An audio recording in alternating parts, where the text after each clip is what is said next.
Good afternoon, everyone. Hope you're doing well. This Labor Day, Monday afternoon, we're going to do a Rashi here, sort of from the first Aliyah. This is a very short Parshios of Nitzavim and Vayelech. This year they're combined, so we have a little bit longer Aliyahs, but we'll try to do a smattering of Rashis from across the Parsha, maybe not sticking so closely to our daily regimen. But in the beginning of the Parsha over here, we have the description of the bris, the covenant that God renewed or makes with the Jewish people, the added element of the covenant, which is the bris arvus, the idea of mutual responsibility between Jews for the observance of the Torah and the observance of the bris, the covenant that's being made over here between God and the Jewish people. So the parsha opens, Atem Nitzavim Hayom Kulchem, this strange language. You are standing here today, all of you, Lifnei Hashem Elokechem, and then it describes all the people who are standing. And the reason they're standing there is, as it says in Yud Aleph, La'avrecha bevris Hashem Elokecha uva'alaso, to pass you through the bris, as I mentioned in the Rashi this morning after Minyan.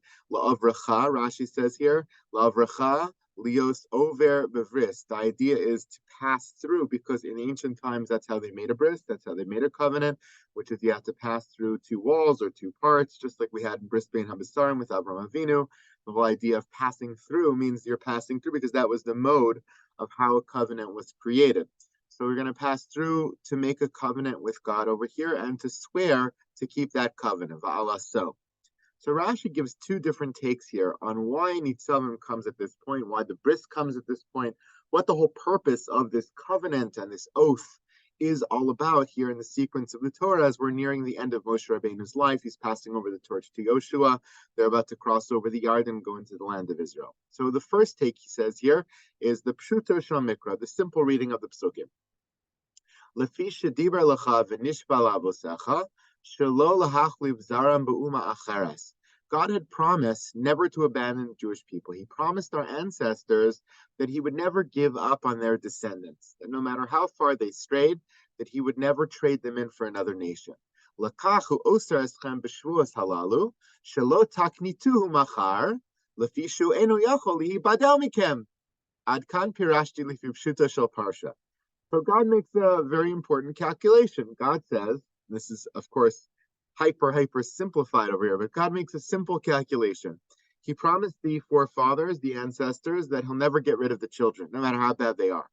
So God wants to ensure that the relationship that he's stuck in forevermore is not a terrible relationship. So he comes to the descendants and says, basically, we're stuck together, so I'm going to make you swear to keep my Torah and to follow my ways. Otherwise, it's going to be a very uncomfortable, eternal relationship. So let's make the best of this. So you swear to do the right thing, and maybe that'll keep you on the path of the straight and the narrow, and therefore we'll have a more comfortable relationship going forward. That's essentially the pshat that Rashi suggests here at first. That's why you have this bris. Last week's parsha, you had all of the curses of the tochacha, the stern rebuke and stern conditions that the Jewish people are given if they unfortunately don't keep the Torah. And we know in the background lurking is God saying to himself, okay, so all these bad things could happen, but I don't want them to happen because we're stuck together and I don't want this relationship to be an uncomfortable one. Therefore, I'm going to make you swear to keep my Torah. And that's why we have the bris over here described in our parsha. Second piece is totally different direction and a medrash type of way, a Drush type of way. Umedrash agada, lama nismacha parsha satem nitzavim laklalos. Why do you have here this bris? This idea of you are all standing here today to enter this covenant with God after all the curses that just occurred at the end of Kisava. Lefi sheshamu Yisrael mea klalos chaser shtayim chutz ma'arbayim v'tesha shebetoras kohanim. We heard the 98 curses here in Parshas Kisava, on top of the 49 curses that we already had in Bechukosai. Horiku pneim, their faces went pale. They were frightened. They were petrified. All these terrible things are being said to them. Amru, mi yachol lamod be'elu. They say to themselves, who could ever withstand this? Who could ever stand up to these kinds of conditions? We're so deathly afraid of what is to come in the future of the Jewish people that we don't even want to go forward with this. We don't want to get up. We give up right now. We're falling down on our faces. We can't do this anymore. Hiskol Moshe Mephaisam. So Moshe had to encourage them. He had to appease them. He had to revive them in some way. And he says to them, the beginning of our parsha, Atem Nitzavim, Hayom, you're standing today. You did anger God. You will anger God. Many bad things will happen, just like they have happened up till now. These 40 years in the desert were smooth. You angered him time and time again. You have the Chet HaEgel, you have the Chet HaMeraglim, you have the Misonanim, you have Kivros HaTava. So many times you angered God, and yet the proof is in the pudding. Atem nitzavim hayom kulchem. You're still standing.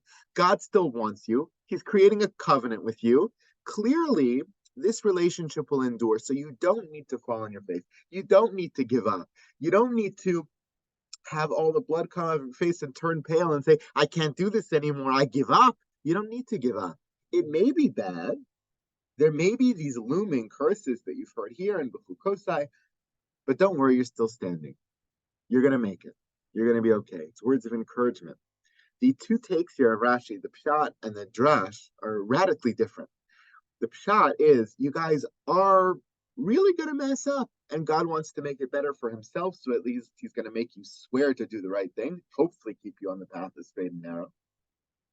The Drash is not for God's sake, so to speak, but for your sake, not words of threat and like doom. You're going to do badly, so you might as well lessen the damage, but rather the opposite, completely the opposite.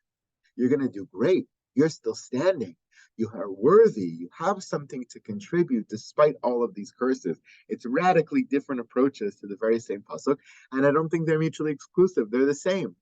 There are multiple levels going on here of both encouraging the Jewish people and saying, you can do this, but also not discouraging them, but impressing upon them the seriousness of what's going on here and telling them that there's something very serious that you have to pay attention to, and you have to go the extra mile, va'ala uveshvua, with oaths, with swearing, to try to do the right thing, to keep yourselves on that path, because there's a lot at stake. So it's sort of a good cop, bad cop piece here, but they go together. The two go together. We have to always feel simultaneously like God is pushing us, say, this is really serious. You have to try harder. And at the same time, God is telling us, this is okay. You're going to be fine. You can really do this. And that's a beautiful, beautiful message here, I think, of these two interpretations that do go in tandem, and hopefully can give us the right kind of encouragement together to go forward and keep the Torah to the best of our ability. Thank you so much, everybody, and hope you have a great day. You too. Thank you, Rabbi, and everybody.